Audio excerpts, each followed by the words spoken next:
نحمده ونصلي على رسوله الكريم أما بعد فأعوذ بالله من الشيطان الرجيم بسم الله الرحمن الرحيم السلام علیکم ورحمۃ اللہ۔ میرے معزز سامعین، میں آج آپ کو سورہ بقرہ کی آیت نمبر 183 سے لے کے اور 186 تک اس کا ترجمہ اور تشریح بیان کروں گا، جس کے اندر رمضان المبارک کے حوالے سے بیان کیا گیا ہے، روزوں کے حوالے سے کہ اس کے اندر کن لوگوں کے اوپر روزے فرض ہیں، اور کوئی بیمار ہے تو اس کے اوپر وہ کیسے روزے رکھ سکتا ہے، کیسے اس کے اوپر وہ اس کے روزے چھوٹیں گے تو اس کے اوپر وہ کیا کرے گا، کیا وہ اس کا فدیہ ادا کرے گا، اور تراویح کے بارے میں حکم دیا گیا ہے اس کے اندر، اور لیلۃ القدر کے بارے میں بیان کیا جا رہا ہے کہ رمضان کی جو آخری جو 30 روزوں میں طاق راتیں ہوتی ہیں اس کے اندر آتا ہے۔ اے ایمان والوں، تم پر روزے رکھنا فرض کیا گیا ہے جس طرح تم سے پہلے لوگوں پر فرض کیے گئے تھے تاکہ تم متقی بن جاؤ۔ گنتی کے چند ہی دن ہیں، لیکن تم میں سے جو شخص بیمار ہو یا سفر میں ہو تو وہ اور دنوں میں گنتی کو پورا کر لے، اور اس کی طاقت رکھنے والے فدیہ میں ایک مسکین کو کھانا دے دیں۔ پھر جو شخص نیکی میں سبقت کرے وہ اسی کے لیے بہتر ہے، لیکن تمہارے حق میں بہتر کام روزے رکھنا ہے اگر تم علم والے ہو۔ ماہ رمضان وہ ہے جس میں قرآن اتارا گیا، جو لوگوں کو ہدایت کرنے والا ہے، اور جس میں ہدایت کی اور حق و باطل کی تمیز کی نشانیاں ہیں۔ تم میں سے جو شخص اس مہینے کو پائے اسے روزہ رکھنا چاہیے، ہاں جو بیمار ہو یا مسافر ہو اسے دوسرے دنوں میں یہ گنتی پوری کرنی چاہیے۔ اللہ تعالیٰ کا ارادہ تمہارے ساتھ آسانی کا ہے، سختی کا نہیں۔ وہ چاہتا ہے کہ تم گنتی پوری کر لو، اور اللہ تعالیٰ کی دی ہوئی ہدایت پر اس کی بڑائیاں بیان کرو اور اس کا شکر ادا کرو۔ جب میرے بندے میرے بارے میں آپ سے سوال کریں تو آپ کہہ دیں کہ میں بہت ہی قریب ہوں، ہر پکارنے والے کی پکار کو جب کبھی وہ مجھے پکارے قبول کرتا ہوں۔ اس لیے لوگوں کو بھی چاہیے کہ وہ میری بات مان لیا کریں اور مجھ پر ایمان رکھیں، یہی ان کی بھلائی کا باعث ہے۔ روزے کو عربی زبان میں سیامن یا سومن کہتے ہیں، اور جس کا مطلب روزہ ہے، جس کے شرعی معنی ہیں کہ صبح صادق سے لے کر غروب آفتاب تک کھانے پینے اور بیوی سے ہم بستری کرنے سے اللہ کی رضا کے لیے رکے رہنا۔ یہ عبادت چونکہ نفس کی طہارت اور تزکیہ کے لیے بہت اہم ہے، اس لیے اسے تم سے پہلی امتوں پر بھی فرض کیا گیا تھا۔ اس کا سب سے بڑا مقصد جو ہے وہ تقوی کا حصول ہے، اور تقوی انسان کے اخلاق و کردار کو سنوارنے میں بنیادی کردار ادا کرتا ہے۔ یہ بیمار اور مسافر کو رخصت دے دی گئی ہے کہ وہ بیماری یا سفر کی وجہ سے رمضان المبارک میں جتنے روزے رکھ سکے وہ رکھ لے، اور بعد میں اس کی گنتی پوری کر لے۔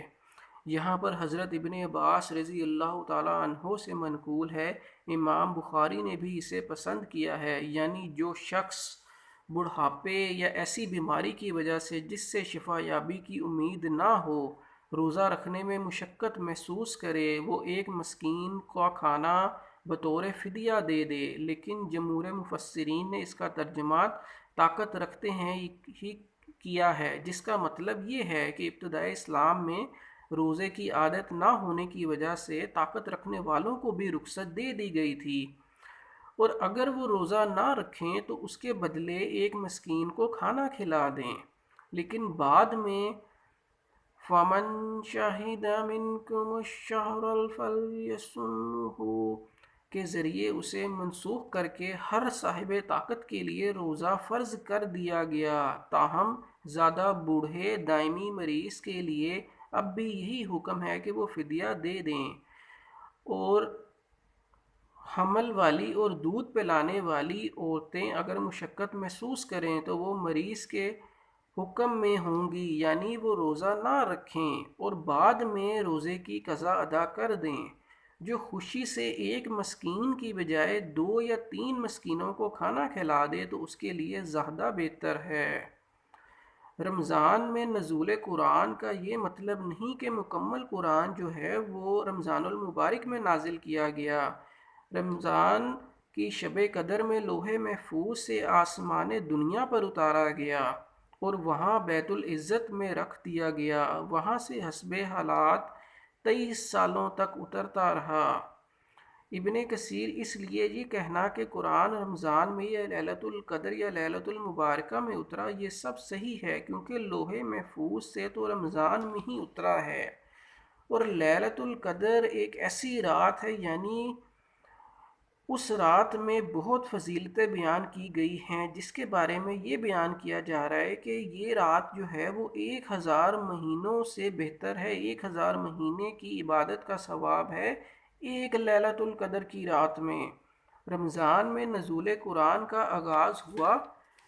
اور پہلی وحی جو غار حرا میں نازل ہوئی وہ رمضان میں آئی۔ اس اعتبار سے قرآن مجید اور رمضان المبارک کا آپس میں نہایت گہرا تعلق ہے، اس لیے نبی کریم صلی اللہ علیہ وآلہ وسلم اس ماہ مبارک میں حضرت جبرائیل علیہ السلام سے قرآن کا دور کیا کرتے تھے، اور جس سال آپ صلی اللہ علیہ وآلہ وسلم کی وفات ہوئی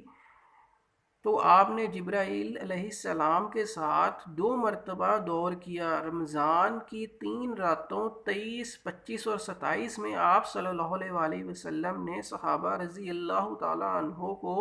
باجماعت قیام اللیل بھی کرایا، جس کو اب تراویح کہا جاتا ہے۔ یہ تراویح 8 رکعت وتر کے ساتھ 11 رکعت تھیں، جس کی صراحت حضرت جابر رضی اللہ تعالیٰ عنہ کی روایت جو قیام اللیل وغیرہ میں ہے، اور حضرت عائشہ رضی اللہ تعالیٰ عنہ کی روایت صحیح بخاری میں موجود ہے۔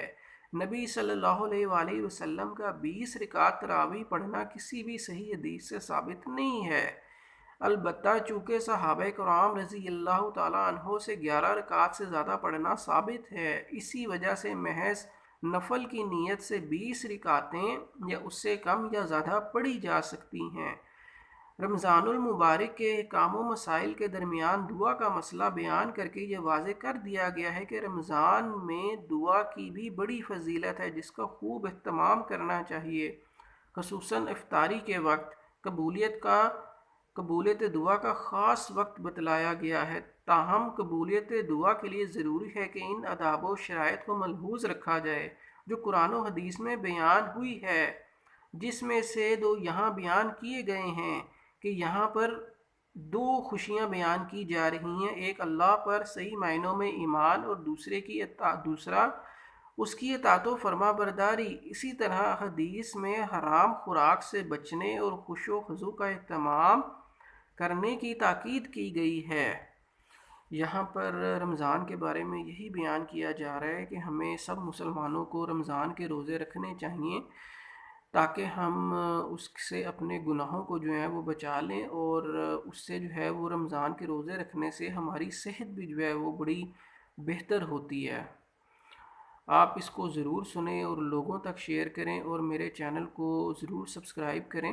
تاکہ یہ جلدی سے مونیٹائز ہو جائے، اور یہ تاکہ تمام لوگوں تک جو ہے وہ میری نئی آنے والی ویڈیوز جو ہیں وہ پہنچ جائیں، اور میں ان لوگوں کا بہت شکر ادا کروں گا کہ وہ میری ویڈیوز کو دیکھتے ہیں، سنتے ہیں اور لوگوں تک شیئر کرتے ہیں۔ جزاک اللہ۔ السلام علیکم ورحمۃ اللہ۔